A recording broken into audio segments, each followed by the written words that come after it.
Allan Kardec. Obras póstumas. Teoria da beleza. Será a beleza coisa convencional e relativa a cada tipo? O que, para certos povos, constitui a beleza, não será, para outros, horrenda fealdade? Os negros se consideram mais belos que os brancos e vice-versa. Nesse conflito de gostos, haverá uma beleza absoluta? Em que consiste ela? Somos realmente mais belos do que os hotentotes e os cafres? Por quê?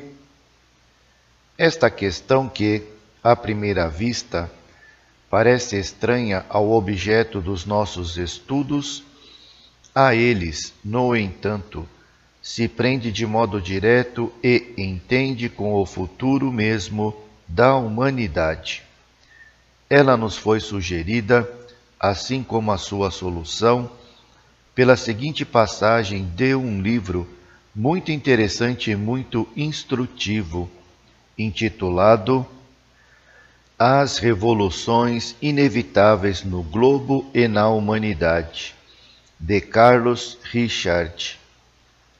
O autor combate a opinião dos que sustentam a degenerescência física do homem desde os tempos primitivos, refuta vitoriosamente a crença na existência de uma primitiva raça de gigantes e empreende provar que, do ponto de vista físico e do talhe, os homens de hoje valem os antigos, se é que não os ultrapassam. Tratando da beleza das formas, exprime-se ele assim, nas páginas 41 e seguintes. Abre aspas. Pelo que toca à beleza do rosto, à graça da fisionomia, ao conjunto que constitui a estética do corpo, ainda é mais fácil de comprovar-se a melhoria operada. Basta para isso que se lance um olhar sobre os tipos que as medalhas e as estátuas antigas nos transmitiram intactas através dos séculos. A iconografia de Visconti e o Museu do Conde de Clairol são, entre muitas outras, duas fontes donde com facilidade se podem tirar variados elementos para este interessante estudo. O que mais solicita a atenção nesse conjunto de figuras é a rudeza dos traços, a animalidade da expressão, a crueza do olhar. O observador sente, com involuntário frêmito, que tem diante de si gente que o cortaria em pedaços para dá-los de comer às suas moreias, como o fazia Polion, rico apreciador de boas iguarias, cidadão de Roma e familiar de Augusto. O primeiro Brutus, abre parênteses, Lucius Junius, fecha parênteses, o que mandou cortar a cabeça a seus filhos e assistiu a sangue frio ao suplício de ambos, assemelha-se a uma fera. Seu perfil sinistro tem da águia e do mocho o que esses dois carniceiros do ar apresentam de mais feroz. Vendo-o, ninguém pode duvidar de que haja merecido a ignominiosa honra que a história lhe conferiu. Assim como matou os dois filhos, também teria estrangulado a própria mãe pelo mesmo motivo. O segundo Brutus, abre parênteses, Marcos, fecha parênteses, que apunhalou César, seu pai adotivo, precisamente na hora em que este mais contava com o seu reconhecimento e o seu amor, lembra, pelos traços, um asno fanático. Não mostra sequer a beleza sinistra que o artista descobre muitas vezes, essa energia extremada que impele ao crime. Cícero, o orador brilhante, escritor espiritual e profundo, que deixou tão grande recordação da sua passagem por este mundo, tem um rosto acachapado e vulgar, que certamente tornava muito menos agradável vê-lo do que ouvi-lo. Júlio César, o grande, o incomparável vencedor, o herói dos massacres, que deu entrada no reino das sombras com um cortejo de 2 milhões de almas por ele previamente despachadas para lá. Era tão feio como seu predecessor, mas de outro gênero.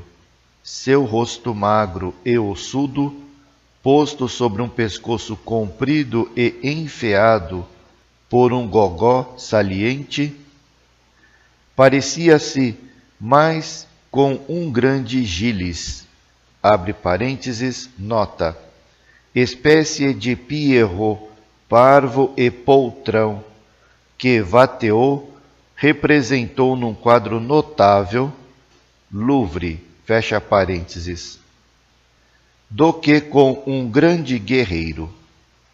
Galba, Vespasiano, Nerva, Caracalla, Alexandre Severo, Balbino, não eram apenas feios, mas horrendos.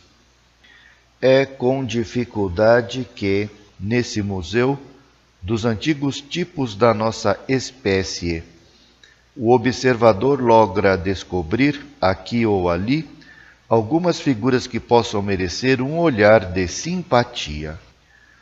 As de Cipião, o africano, de Pompeu, de Cômodo, de Heliogábalo, de Antino, o pequeno de Adriano, são desse reduzido número. Sem serem belos no sentido moderno da palavra, essas figuras são, entretanto, regulares e de agradável aspecto. As mulheres não são melhor tratadas do que os homens e dão ensejo às mesmas notas. Lívia, filha de Augusto, tem o perfil pontudo de uma fuinha. Agripina faz medo e Messalina, como que para desconcertar a Cabanes e Lavater, parece uma gordanchuda serviçal, mais amante de sopas suculentas do que de outra coisa. Os gregos, é preciso dizê-lo, são em geral menos mal talhados que os romanos. As figuras de Temístocles e de Milcíades, entre outros, podem comparar-se aos mais belos tipos modernos.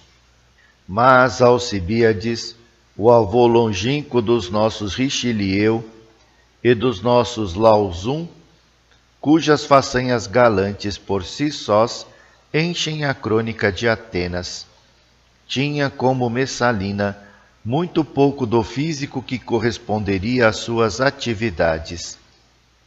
Ao ver-lhe os traços solenes e a fronte grave, quem quer que seja o tomaria antes por um jurisconsulto agarrado a um texto de lei, do que pelo audacioso conquistador, que foi, de mulheres, que se fazia exilar em Esparta, unicamente para enganar o pobre rei Ágis, e depois vangloriar-se de ter sido amante de uma rainha, sem embargo, da pequena vantagem que, quanto a esse ponto, se possa conceder aos gregos sobre os romanos, quem se der ao trabalho de comparar esses velhos tipos com os do nosso tempo, reconhecerá sem esforço que nesse sentido, como em todos os outros, houve progresso.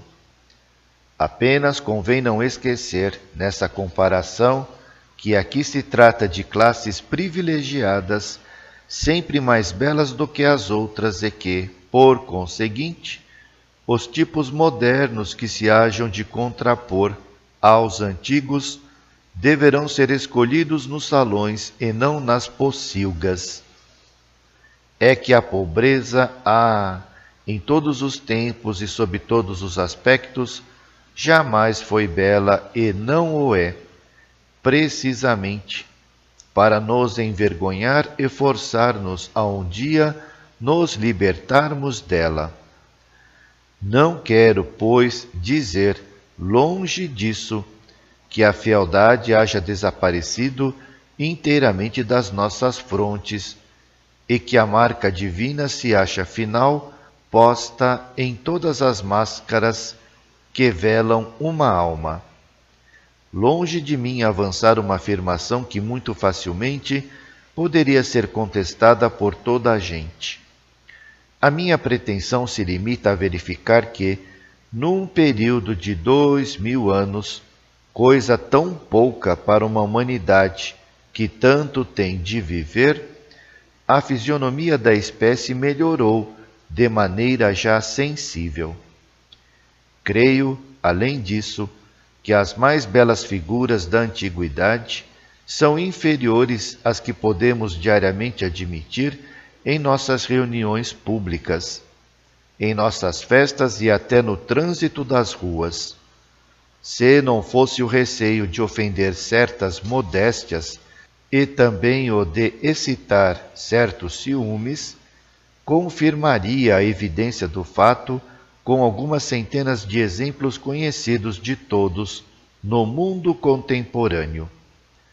Os oradores do passado enchem constantemente a boca com a famosa Vênus de Médicis, que lhes parece o ideal da beleza feminina, sem se aperceberem de que essa mesma Vênus passeia todos os domingos pelas avenidas de Arles, em mais de 50 exemplares, e poucas serão as nossas cidades, sobretudo do sul, que não possuam algumas. Em tudo o que vimos de dizer, limitamo-nos a comparar o nosso tipo atual com o dos povos que nos precederam de apenas alguns milhares de anos. Se, porém, remontarmos mais longe através das idades, penetrando nas camadas terrestres onde dormem os despojos das primeiras raças que habitaram nosso globo, a vantagem a nosso favor se tornará de tal modo sensível que qualquer negação a esse propósito se desvanecerá por si mesma. Sob aquela influência teológica que deteve Copérnico e Tycho Brahe, que perseguiu Galileu e que, nestes tempos mais próximos, obscureceu por um instante o gênio do próprio Cuvier, a ciência hesitava em sondar os mistérios das épocas antediluvianas. A narrativa bíblica, admitida ao pé da letra, no mais estreito sentido, parecia haver dito a última palavra acerca da nossa origem e dos séculos que nos separam dela. Mas a verdade, impiedosa nos seus acrescentamentos, acabou rompendo a veste de ferro em que a queriam aprisionar para sempre e pondo a nu formas até então ocultas.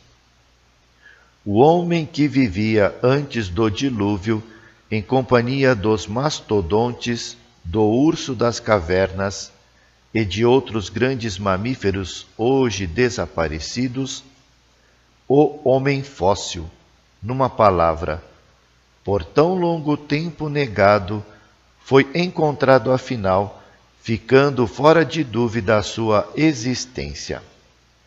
Os recentes trabalhos dos geólogos, particularmente os de Braucher de Perthes, abre parênteses, nota Vejam-se as duas obras sábias de Boucher de Perthes, do homem antediluviano e de suas obras, e dos utensílios de pedra.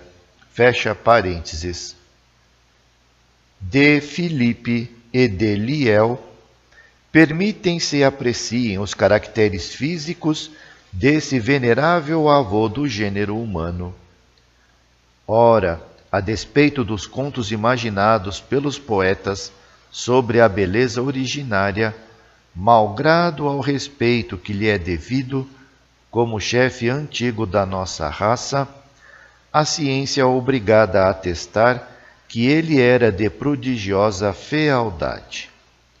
Seu ângulo facial não passava de 70 graus, suas mandíbulas, de considerável volume, eram armadas de dentes longos e salientes. Tinha fugidia a fronte e as têmporas achatadas, o nariz esborrachado, largas as narinas. Em resumo, esse venerável pai devia assemelhar-se bem mais a um orangotango do que aos seus afastados filhos de hoje, a tal ponto que, se não lhe houvessem achado, ao lado as achas de sílex que fabricara e, em alguns casos, animais que ainda apresentavam traços das feridas causadas por essas armas informes, fora de duvidar-se do papel que ele desempenhava na nossa filiação terrestre. Não somente sabia fabricar achas de sílex, como também clavas e pontas de dardos da mesma matéria. A galantaria antediluviana chegava mesmo a confeccionar braceletes e colares de pedrinhas arredondadas para adorno. Naqueles tempos longínquos, dos braços e pescoços do sexo encantador, que depois se tornou muito mais exigente, como todos podem testemunhar. Não sei o que a respeito pensarão as elegantes dos nossos dias, cujas espáduas cintilam de diamantes. Quanto a mim, confesso-o, não me posso forrar a uma emoção profunda ao pensar nesse primeiro esforço que o homem, mal diferenciado do bruto, fez para agradar a sua companheira, pobre e nua como ele, no seio de uma natureza inóspita, sobre a qual a sua raça há de reinar um dia. Ó, distanciados a vós, se já sabeis amar, com as vossas faces rudimentares, como poderíamos nós duvidar da vossa paternidade? Ante esse sinal divino da nossa espécie, é, pois, manifesto que aqueles humanos informes são nossos pais, uma vez que nos deixaram traços da sua inteligência e de seu amor, atributos essenciais que nos separam da besta. Podemos, então, examinando-os atentamente, despojados das aluviões que os cobrem, medir, como a compasso, o progresso físico que a nossa espécie realizou desde o seu aparecimento na Terra. Ora, esse progresso que, faz pouco, podia ser contestado pelo espírito de sistema e pelos prejuízos de educação, assume tal evidência que não há mais como deixar de o reconhecer e proclamar. Alguns milhares de anos podiam permitir dúvidas, algumas centenas de séculos as dissipam irrevogavelmente. Quão jovens e recentes somos em todas as coisas! Ainda ignoramos o nosso lugar e o nosso caminho na imensidade do universo e ousamos negar progressos que, por falta de tempo, ainda não puderam ser reconhecidos. Crianças que somos, tenhamos um pouco de paciência e os séculos aproximando-nos da meta, nos revelarão esplendores que, no seu afastamento, escapam aos nossos olhos apenas entreabertos. Mas, desde já, proclamemos em altas vozes, pois que a ciência nolo permite, o fato capital e consolador do progresso lento, mas seguro, do nosso tipo físico rumo a esse ideal que os grandes artistas entreviram, graças às inspirações que o céu lhes envia, revelando-lhes seus segredos. O ideal não é produto ilusório da imaginação, um sonho fugitivo destinado a dar, de tempos a tempos, compensação às nossas misérias. É um fim assinado por Deus aos nossos aperfeiçoamentos, fim infinito, porque só o infinito, em todos os casos, pode satisfazer ao nosso espírito e oferecer-lhe uma carreira digna dele. Fecha aspas. Dessas judiciosas observações, resulta que a forma dos corpos se modificou em sentido determinado e, segundo uma lei, à medida que o ser moral se desenvolveu, que a forma exterior está em relação constante com o instinto e os apetites do ser moral, que, quanto mais seus instintos se aproximam da animalidade, tanto mais a forma igualmente dela se aproxima.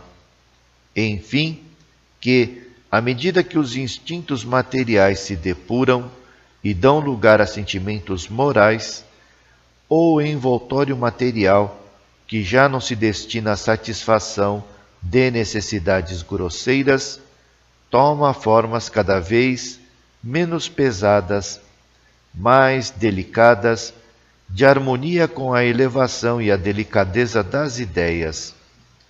A perfeição da forma é, assim, consequência da perfeição do espírito, donde se pode concluir que o ideal da forma há de ser a que revestem os espíritos em estado de pureza, a com que sonham os poetas e os verdadeiros artistas, porque penetram, pelo pensamento, nos mundos superiores. Disse de há muito que o semblante é o espelho da alma.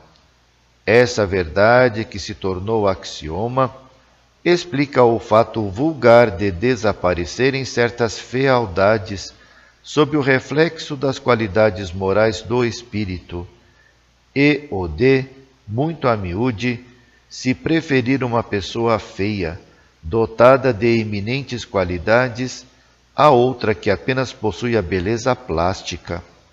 É que semelhante fealdade consiste unicamente em irregularidades de forma, mas sem excluir a finura dos traços necessária à expressão dos sentimentos delicados.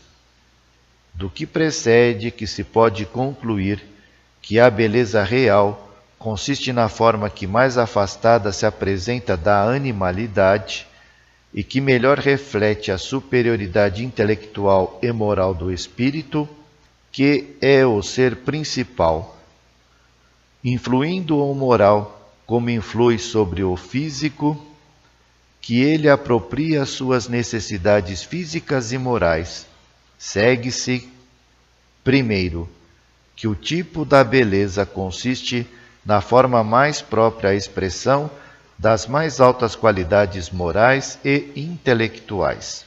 Segundo, que, à medida que o homem se elevar moralmente, seu envoltório se irá avizinhando do ideal da beleza, que é a beleza angélica.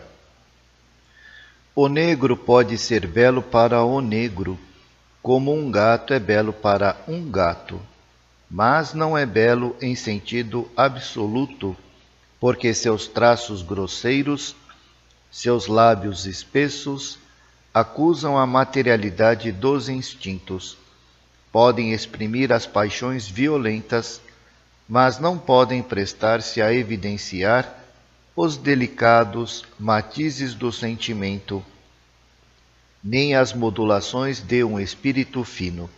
Daí o podermos, sem fatuidade, creio, dizer-nos mais belos do que os negros e os hotentotes, mas também pode ser que, para gerações futuras, melhoradas, sejamos o que são os hotentotes com relação a nós. E quem sabe se, quando encontrarem os nossos fósseis, elas não os tomarão pelos de alguma espécie de animais. Abre parênteses, nota deste leitor. Quanto à gravidade deste assunto, entendemos ser imprescindível nos reportarmos ao Livro dos Espíritos, no item Diversidade das Raças. Questão 52. Donde provêm as diferenças físicas e morais que distinguem as raças humanas na Terra? Resposta, abre aspas, do clima, da vida e dos costumes. Dá-se aí o que se dá com dois filhos de uma mesma mãe que, educados um longe do outro e de modos diferentes, em nada se assemelharão quanto ao moral. Fecha aspas. Questão 53. O homem surgiu em muitos pontos do globo? Resposta, abre aspas, sim, e em épocas várias, o que também constitui uma das causas da diversidade das raças. Depois, dispersando-se os homens por climas diversos e aliando-se os de uma aos de outras raças, novos tipos se formaram. Fecha aspas. Questão 53a. Estas diferenças constituem espécies distintas? Resposta, abre aspas. Certamente que não. Todos são da mesma família. Porventura, as múltiplas variedades de um mesmo fruto são motivo para que elas deixem de formar uma só espécie? Fecha aspas. Questão 54. Pelo fato de não proceder de um só indivíduo a espécie humana, devem os homens deixar de considerar-se irmãos? Resposta, abre aspas, todos os homens são irmãos em Deus, porque são animados pelo Espírito e tendem para o mesmo fim. Estais sempre inclinados a tomar as palavras na sua significação literal. Fecha aspas. Este leitor entende que, a partir das respostas dos espíritos superiores no Livro dos Espíritos, fica evidenciada que a doutrina espírita tem como foco o estudo da evolução moral do espírito e que só existe uma espécie humana na Terra e somos todos iguais perante Deus. Fim da observação do leitor. Fecha parênteses. Lido que foi na Sociedade de Paris, este artigo se tornou objeto de grande número de comunicações, apresentando todas as mesmas conclusões. Transcreveremos apenas as duas seguintes, por serem as mais desenvolvidas. Paris, 4 de fevereiro de 1869. Médium Senhora Mallet. Abre aspas. Ponderastes com acerto que a fonte primária de toda bondade e de toda inteligência é também a fonte de toda beleza. O amor gera a beleza de todas as coisas, sendo ele próprio a perfeição. O espírito tem por dever adquirir essa perfeição, que é a sua essência e o seu destino. Ele tem que se aproximar, por seu trabalho, da inteligência soberana e da bondade infinita. Tem, pois, também que revestir a forma cada vez mais perfeita que caracteriza os seres perfeitos. Se, nas vossas sociedades infelizes, no vosso globo ainda mal equilibrado, a espécie humana está tão longe dessa beleza física, é porque a beleza moral ainda está em começo de desenvolvimento. A conexão entre essas duas belezas é fato certo, lógico e do qual já neste mundo a alma tem a intuição. Com efeito, sabeis todos quão penoso é o aspecto de uma encantadora fisionomia, cujo encanto, porém, o caráter desmente. Se ouvis falar de uma pessoa de mérito comprovado, logo lhe atribuís os mais simpáticos traços e ficais dolorosamente impressionados quando verificais que a realidade desmente as vossas previsões. Que concluir daí, senão que, como todas as coisas que o futuro guarda de reserva, a alma tem a presciência da beleza, à medida que a humanidade progride e se aproxima do seu tipo divino. Não busqueis tirar da aparente decadência em que se acha a raça mais adiantada deste globo argumentos contrários a essa afirmação. Sim, é verdade que a espécie parece degenerar, abastardar-se. Sobre vós se abatem as enfermidades antes da velhice. Mesmo a infância sofre as moléstias que habitualmente só se manifestam noutra idade da vida. É isso, no entanto, simples transição.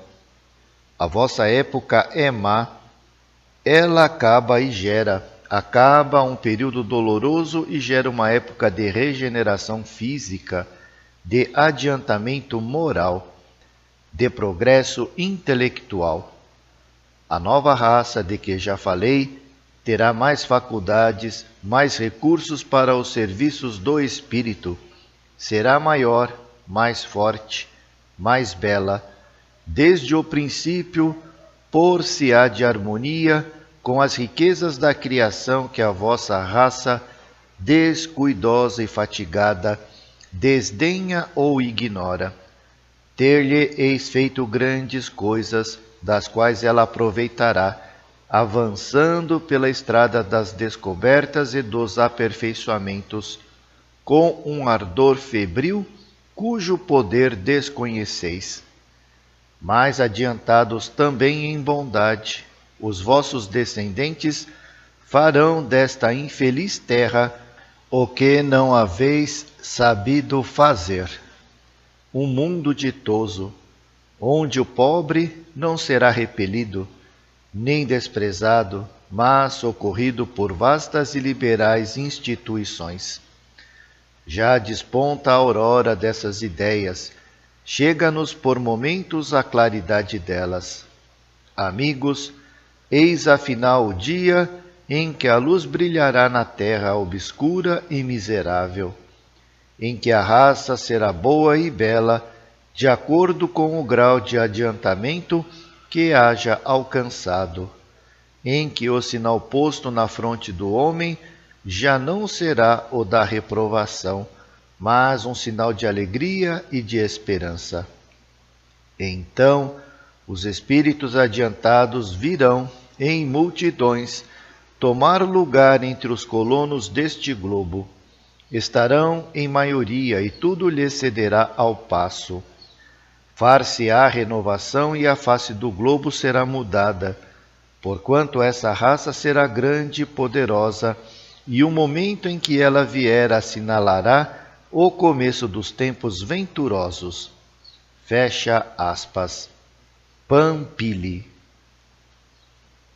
Paris, 4 de fevereiro de 1869. Abre aspas. A beleza, do ponto de vista puramente humano, é uma questão muito discutível e muito discutida. Para a apreciarmos bem, precisamos estudá-la como amador desinteressado. Aquele que estiver sob o encantamento não pode ter voz no capítulo. Também entra em linha de conta o gosto de cada um nas apreciações que se fazem. Belo, realmente belo, só é o que é, sempre e para todos. E essa beleza eterna e infinita é a manifestação divina em seus aspectos incessantemente variados. É Deus em suas obras e nas suas leis. Eis aí a única beleza absoluta. É a harmonia das harmonias e tem direito ao título de absoluta, porque nada de mais belo se pode conceber.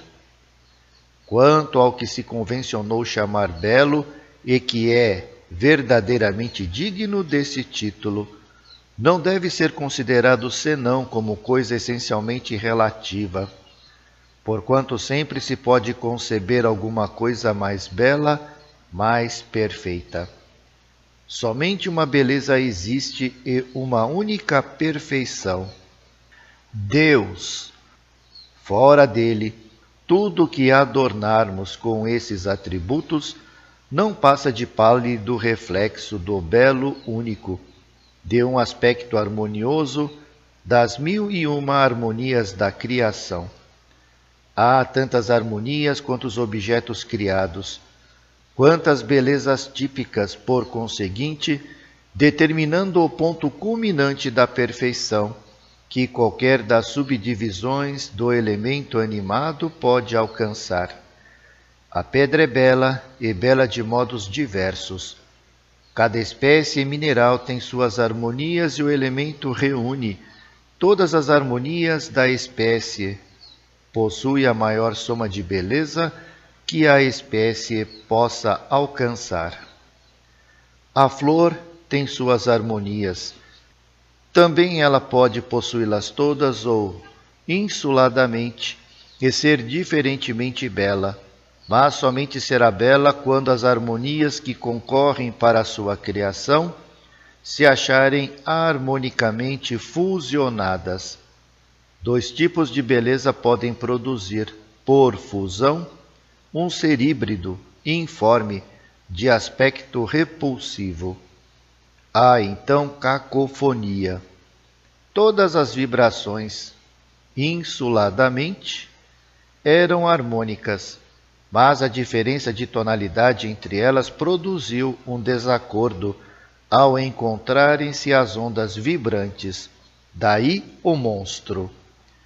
Descendo a escala criada, cada tipo animal dá lugar às mesmas observações, e a ferocidade, a manha, até a inveja poderão dar origem a belezas especiais, se estiver sem mistura o princípio que determina a forma. A harmonia, mesmo no mal, produz o belo. Há o belo satânico e o belo angélico, a beleza enérgica e a beleza resignada. Cada sentimento, cada feixe de sentimentos, contanto que seja harmônico, produz um particular tipo de beleza, cujos aspectos humanos são todos, não degenerescências, mas esboços. É, pois, certo dizermos, não que somos mais belos, porém que nos aproximamos cada vez mais da beleza real, à medida que nos elevamos para a perfeição. Todos os tipos se unem harmonicamente no perfeito. Daí o ser este o belo absoluto. Nós que progredimos possuímos apenas uma beleza relativa, debilitada e combatida pelos elementos desarmônicos da nossa natureza. Fecha aspas, Lavater.